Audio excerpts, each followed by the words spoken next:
Epstein files दुनिया भर के अमीर और शक्तिशाली लोगों के लिए बड़ी सिरदर्दी बन चुका है। रोज नए खुलासे हो रहे हैं, रोज नए लोगों के नाम बाहर आ रहे हैं, रोज क्लैरिफिकेशन इशू किए जा रहे हैं और रोज ही दुनिया में किसी न किसी को अपने पद से इस्तीफा देना पड़ रहा है। कम से कम उन देशों में जहां डेमोक्रेसी काम करती है वहां तो ऐसा ही हो रहा है, जहां पब्लिक फिगर स्पेशली सरकार से जुड़े लोग इन फाइल्स में अपना नाम देखते ही खुद ही मॉरल रिस्पॉन्सिबिलिटी लेते हुए अपने पद से इस्तीफा दे रहे हैं।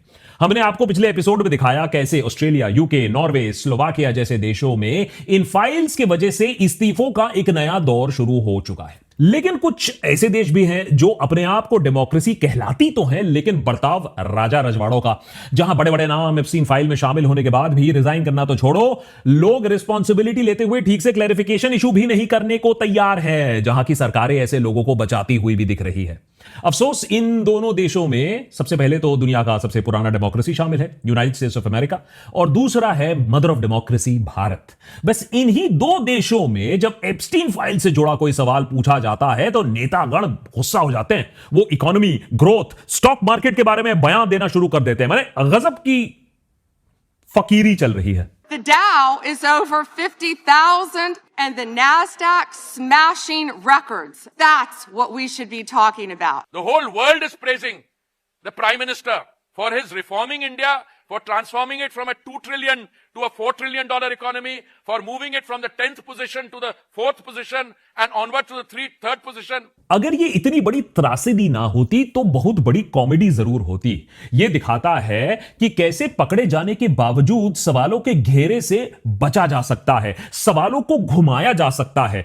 एक तरफ है यूएस की अटॉर्नी जनरल और डिपार्टमेंट ऑफ जस्टिस की हेड पैम बॉन्डी, जिनकी अध्यक्षता में ये फाइल्स पब्लिक की गई, या कह लीजिए कि यूएस कांग्रेस ने जबरदस्ती पब्लिक ये फाइल्स को करवाया है, रिलीज करवाया है लॉ पारित करके। ट्रंप की करीबी होने की वजह से इन पर लगातार आरोप लगते आए हैं कि इनके कहने पर ही डिपार्टमेंट ऑफ जस्टिस ने महीनों से ये फाइल्स रिलीज नहीं किए थे, और अब जब रिलीज किए हैं तो प्रेसिडेंट डोनाल्ड ट्रंप का नाम जो हजारों बार आता है इन फाइल्स में, उनको सेंसर किया गया है, उनको रिडैक्ट किया गया है। 11 फरवरी को इन्हें कांग्रेशनल हियरिंग में बुलाया गया, जो कि एक अमेरिकन पार्लियामेंट्री फीचर होता है, जहां कांग्रेसमैन आपको बुला सकते हैं, सरकार के मुलाजिमों को बुला सकते हैं, उनसे सवाल जवाब कर सकते हैं। तो उनको बुलाया गया और उनको जब सवालों के घेरे में डाला गया तो देखिए उनके तेवर कहां तक पहुंचे। There is no evidence that Donald Trump has committed a crime. Everyone knows that. This has been the most transparent presidency. America में नेतागण डिनायल में है, लेकिन उनसे सवाल पूछा जा रहा है, जनता सच देख पा रही है। वही दुनिया के दूसरे ओर अगर आप देखें, भारत में एप्स्टीन फाइल से जुड़े सवाल अब फाइनली हमारे संसद तक पहुंच गए, जहां leader of opposition Rahul Gandhi ने सीधा सीधा पेट्रोलियम मिनिस्टर हरदीप सिंह पुरी और बिजनेसमैन अनिल अंबानी के नाम को लेकर इस मामले में स्पष्टीकरण मांगा। हालांकि मदर ऑफ डेमोक्रेसी के डेमोक्रेटिक ट्रेडिशंस को ध्यान में रखते हुए इन तीखे सवालों को सदन के रिकॉर्ड से अब हटा दिया गया है। लेकिन अपना नाम सदन में उछलते देख फाइनली हरदीप सिंह पुरी ने अपनी चुप्पी तोड़ी। मंत्री महोदय ने खुद ही प्रेस कॉन्फ्रेंस बुलाकर स्पष्टीकरण देने के लिए अपनी तैयारी दिखाई कि भैया नहीं, मैं आपके सारे सवालों का जवाब दे दूंगा। हालांकि उसमें उन्होंने स्पष्टीकरण कितना दिया उस पर अभी आते हैं, उस पर थोड़ा डिबेट है, लेकिन पहले एक छोटा सा रिकैप जरूरी है ये खबर को कॉन्टेक्स्ट में डालने के लिए, और ये खबर क्यों दुनिया भर की सुर्खियों में अभी बना हुआ है। फिर आप चौंक जाओगे कि इतने संगीन आरोप के बाद भी इस मामले का कैसे भारत देश में और भारत के नेता इसका मजाक उड़ा रहे हैं। देखिए, स्कैंडल तो दुनिया में बहुत होते आए हैं, लेकिन एप्स्टीन स्कैंडल इस सदी के सबसे गंभीर और घिनौने स्कैंडल्स की श्रेणी में सबसे ऊपर के पायदान पर आएगा। दुनिया के सबसे शक्तिशाली लोगों के सबसे घिनौने कारनामों को एक्सपोज करता है यह स्कैम। जैसा कि हमने आपको देशभक्त के पिछले एपिसोड्स में दिखाया, जेफरी एप्स्टीन एक दोहरी जिंदगी जीते थे। पेशे से तो इन्वेस्टर थे, लेकिन वो सालों से नाबालिग लड़कियों के ट्रैफिकिंग का एक ग्लोबल नेटवर्क चलाते थे। उन पर 1000 से ज्यादा लड़कियों पर यौन शोषण और ट्रैफिकिंग का इल्जाम है, जिसमें कई विक्टिम्स 9 से 15 साल की उम्र की बच्चियां थी, जिसे वो अपने अमीर, अपने ताकतवर कस्टमर्स को सप्लाई किया करते थे, जैसे पॉलिटिकल लीडर्स, जैसे बिजनेसमैन, जैसे सेलिब्रिटीज। वैसे तो उनका भांडा 2008 में ही फूट गया था, जब उन्होंने खुद ही अंडर एज लड़कियों की ट्रैफिकिंग की बात कोर्ट में मानी थी और इसके लिए कुछ महीने जेल में भी बिताए थे। फिर एक प्ली डील से वो चुपचाप जेल से बाहर भी निकल आए। लेकिन फिर भी इस सब होने के बाद भी, जेल जाने के बाद भी एप्स्टीन की फैन फॉलोइंग, उनके कस्टमर्स का आना जाना बंद नहीं होता है। फाइनली 2019, 10 साल बाद जाकर फिर से जब और नए विक्टिम सामने आते हैं, मी टू की लहर चलती है, तब जाकर उन पर नया केस बनता है जिसके लिए उन्हें जेल भेजा जाता है। लेकिन इस बार ट्रायल शुरू होने से पहले ही वो बहुत रहस्यमय परिस्थितियों में जेल में मरे हुए पाए जाते हैं। एप्स्टीन की मौत के बाद इस मामले को रफा दफा करने की बहुत कोशिश हुई, लेकिन आखिर में पिछले साल यूएस में कांग्रेस ने बाकायदा एक कानून बनाया, एक कानून पारित किया जिससे एप्स्टीन से जुड़े सारे फाइल्स पब्लिक किए जाने लगे। हजारों लाखों पेजेस ऑफ डॉक्यूमेंट, जिसके बाद अब तमाम खुलासे हो रहे हैं और उसके जो काले करतूत हैं, उसके जो नेटवर्क है, उसके जो क्लाइंट लिस्ट है, वो सामने आ रही है और पूरी दुनिया इस स्टोरी को ट्रैक कर रही है। अभी तक एप्स्टीन फाइल्स के आधे ही पन्ने रिलीज किए गए हैं और दुनिया भर में बड़े बड़े नेता, रॉयल्टी, सेलिब्रिटीज ने अपना मुंह फेरना शुरू कर दिया है इन खुलासों के बाद। भारत में businessman Anil Ambani, petroleum minister Hardeep Singh Puri, यहां तक प्रधानमंत्री नरेंद्र मोदी का भी नाम कई बार इन फाइल्स में मेंशन पाया गया है, जिससे कई नए सवाल खड़े हो गए हैं। सरकार काफी समय से इस मामले में चुप्पी साधी हुई थी, सोच रही थी कि तूफान चले जाएगा, लेकिन अब संसद में यह मामला उछलने के बाद अब सरकार ने रिएक्ट करना शुरू किया है। नैरेटिव ना कंट्रोल कर पाने पर, इतने सवाल उठने पर finally petroleum minister Hardeep Singh Puri ने कॉन्फ्रेंस करके दो बातें तो कंफर्म कर दी। पॉइंट नंबर 1 कि जो भी ईमेल्स बाहर आई हैं वो ऑथेंटिकेटेड हैं, झूठ नहीं है, सच हैं, फैब्रिकेटेड नहीं है, ट्रैशी रूमिफिकेशंस नहीं है, जैसा कि भारत सरकार ने पहले कहने की कोशिश की थी। दूसरा पॉइंट, उन्होंने यह भी कंफर्म किया कि हां, वो एप्स्टीन से मिले थे, एक बार नहीं, एटलीस्ट 3-4 बार मिले थे। याद रखिए, सुब्रमण्यम स्वामी ने हरदीप की मीटिंग एप्स्टीन के साथ उन मुलाकातों की बात 1 महीने पहले ही कर दी थी, जब ये नए डॉक्यूमेंट्स बाहर भी नहीं आए थे। It is as part of a delegation of the IPI or the ICM that I met Mr. Epstein on a few occasions, 3 or maximum 4. अब सवाल यह आता है कि जब आपको पता है कि एप्स्टीन 2008 से ही एक कन्विक्टेड सेक्स ऑफेंडर है, तो आप एक डिग्निफाइड एक्स डिप्लोमेट होने के बावजूद उनसे मिलने क्यों गए? ऐसी क्या जरूरत आन पड़ी आपको उनसे मिलने की? तो मंत्री जी जब यह सवाल पूछा गया तो आग बबूला हो गए। सुनिए क्या कहते हैं। This is minimal interaction.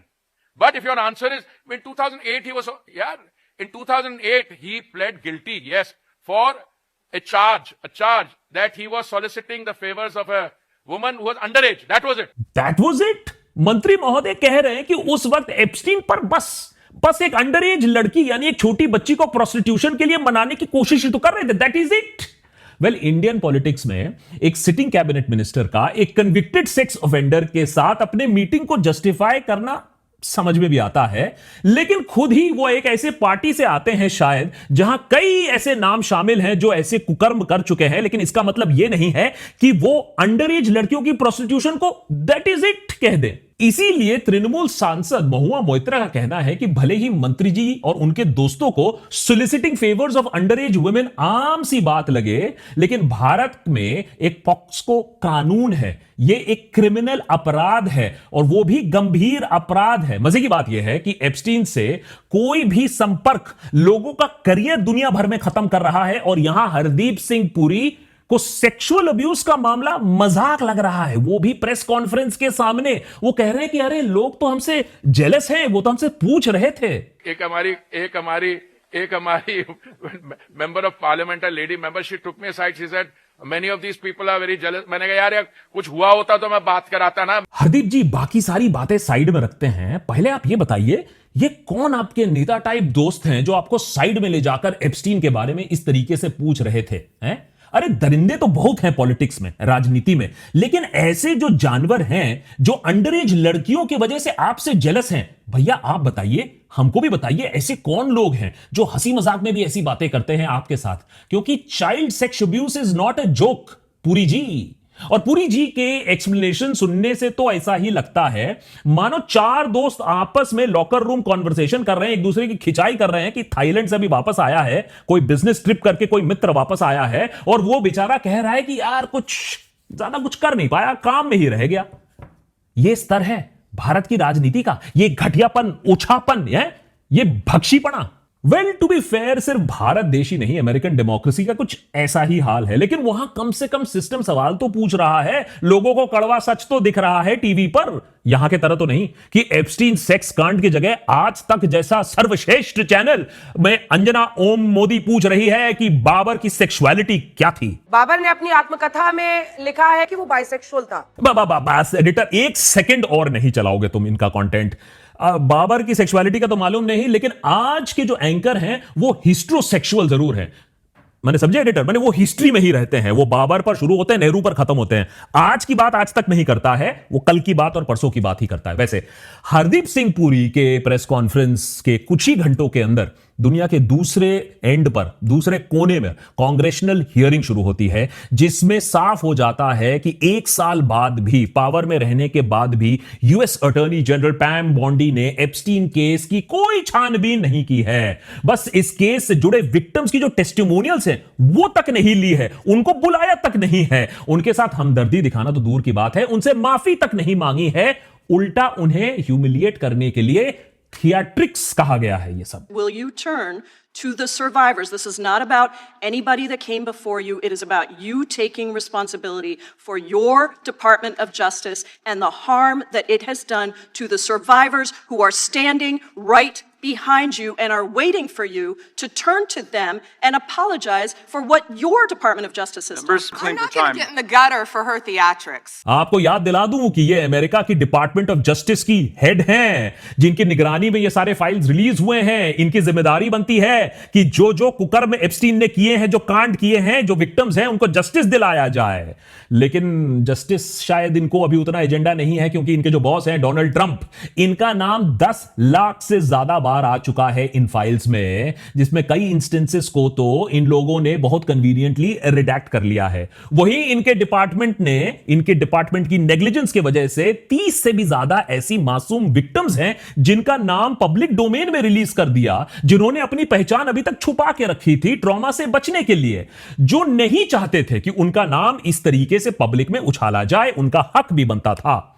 वहीं कुछ डोनाल्ड ट्रंप जैसे हाई प्रोफाइल लोग, जो ना सिर्फ लड़कियों की सप्लाई को लेकर बातचीत कर रहे थे, बल्कि जिसका सीधा सीधा को कंस्पिरेटर के तौर पर नाम सामने आता है, उनके नाम को जस्टिस डिपार्टमेंट ने छुपाने की बेशुमार कोशिश की है, जी जान कोशिश की है। यह सारी बातें हमें इसलिए पता हुई हैं क्योंकि कुछ यूएस लॉ मेकर्स को डिपार्टमेंट ने अनरिडेक्टेड फाइल्स भी दिखाई थी, जिसके बाद यह पूरा खुलासा हुआ कि कितना घिनौना है असली सच। मतलब जिसका नाम बचाना था, जिसका नाम रिडैक्ट करना था, वो छुपा नहीं पाए, जिसका नाम दिखाना था उसको आप रिडैक्ट करने के लिए पूरी कोशिश कर रहे हो। इस ग्रॉस मिसकॉन्डक्ट पर माफी मांगने के जगह अब जब सवाल पूछा गया तो देखिए तेवर पैम बॉन्डी के, एकदम इंडियन नेता टाइप बिहेवियर है। Have you apologized to President Trump, all of you who participated in those impeachment hearings against Donald Trump? You all should be apologizing. तो जैसा कि हमने आपको पिछले वीडियो में भी बताया था, यूके, स्लोवाकिया, नॉर्वे जैसी डेमोक्रेसीज में इन फाइल्स में एक बार भी नाम आने पर लोग इस्तीफा देने पर मजबूर हो रहे हैं। कुछ लोगों ने शर्म से खुद ही इस्तीफा दे दिया, किसी ने मांगा भी नहीं। यूके में तो कियर स्टारमर की जो सरकार है वो खतरे में आ चुकी है इन्हीं फाइल्स की वजह से। अमेरिका में भले ही ट्रंप सरकार कह रही हो कि सब चंगा सी है, लेकिन लोगों ने वहां कोहराम मचा के रखा है। मीडिया में 24 आवर इसी पर बातचीत हो रही है, सेनेट हियरिंग्स हो रही है, रिपब्लिकन लीडर्स को ट्रोल किया जा रहा है। लेकिन भारत में नेतागण अरे बड़े घमंड से, बड़े चौड़ से 56 इंच लाकर कॉन्फ्रेंस में कह रहे हैं, ऑपोजिशन को डांट लगा रहे हैं। ऐसा लग रहा है कि फाइल्स में हरदीप जी का नहीं, राहुल गांधी का नाम है। कुछ तो लिहाज करो देश का। अब आप पूरी साहब को ले लो, जो पूरी बात तो शायद नहीं कर रहे हैं, आधी बात कर रहे हैं। उन्होंने इस प्रेस कॉन्फ्रेंस को बुलाया इस सवाल का जवाब देने के लिए कि उनको आखिर एप्स्टीन से मिलवाया किसने? क्या वो भारत सरकार और एप्स्टीन के बीच में कोई ब्रिज थे? क्या जरूरत थी इस तरीके की प्राइवेट मीटिंग? और अगर ये मीटिंग प्राइवेट नहीं थी, बिजनेस के लिए थी, तो मिनट्स ऑफ द मीटिंग कहां है? डिटेल्स ऑफ द मीटिंग कहां है? किसको दिखाई गई थी? सुनिए मंत्री जी का फिर जवाब इन सवालों का। My boss in the IPI, Mr. Terry Rod Larson, was the person who knew this particular infamous person, Mr. Epstein. In 8 years, I met him 3 or 4 times. Okay. Now, I can tell you frankly, the first time that I met him, I was ambushed. I was told by somebody, my boss, that, I want to take you and the chairman of the commission and other members of the board to a dinner. So I said, where? He said, I won't tell you the address, because if you get the address, you may not go there. But believe me, many of us had doubts on that. That's why people like us left. मंत्री जी के इस बयान में बहुत सारी बातें छुपी हुई हैं, सबको एक एक करके समझने की जरूरत है। सबसे पहले तो ये कह रहे हैं कि वो एप्स्टीन को नहीं जानते थे। इंटरनेशनल पीस इंस्टीट्यूट में काम करते वक्त जो उनके बॉस थे मिस्टर टर्जे रॉड लार्सन, वो एप्स्टीन के दोस्त थे। इसके बाद वो कहते हैं कि फिर पहली बार ना उनको पता ही नहीं था कि उनके बॉस उन्हें एप्स्टीन से मिलवाने के लिए ले जा रहे हैं, एंड दैट ही वाज एम्बुश्ड। कितना भोला बच्चा है ये।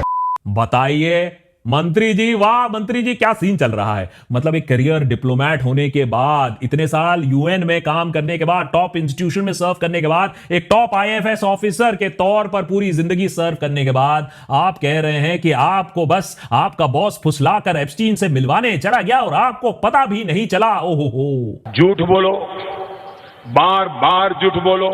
चलो मान लेते हैं कि आपका बॉस झूठ बोलकर आपको पहली बार एप्स्टीन से मिलवाने के लिए ले गया। उसके बाद 3-4 बार आप और भी मिले। 3-4 बार के बाद हमारे पास सबूत है, कितनी बार हमें पता नहीं।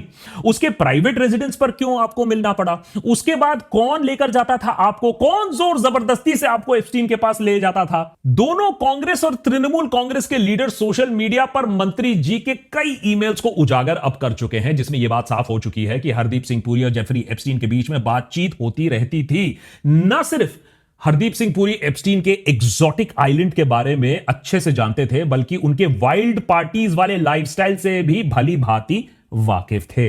यह बात भी सच है कि हरदीप पुरी एप्स्टीन के जरिए लिंक्डइन के को-फाउंडर को भारत की तरफ अट्रैक्ट करने की कोशिश कर रहे थे, जैसे कि मंत्री जी ने अपने प्रेसर में भी कहा था। लेकिन यह बात भी सही है कि, और यह बात सच है कि भैया मंत्री जी अपने पर्सनल कैपेसिटी में एप्स्टीन से बार बार मिल रहे थे, उनके घर पर मिल रहे थे, और वो भी तब जब एप्स्टीन एक सेक्स ऑफेंडर वाले कन्विक्शन से वो वाकिफ थे। ऐसा हो नहीं सकता है दैट ही वाज अनअवेयर।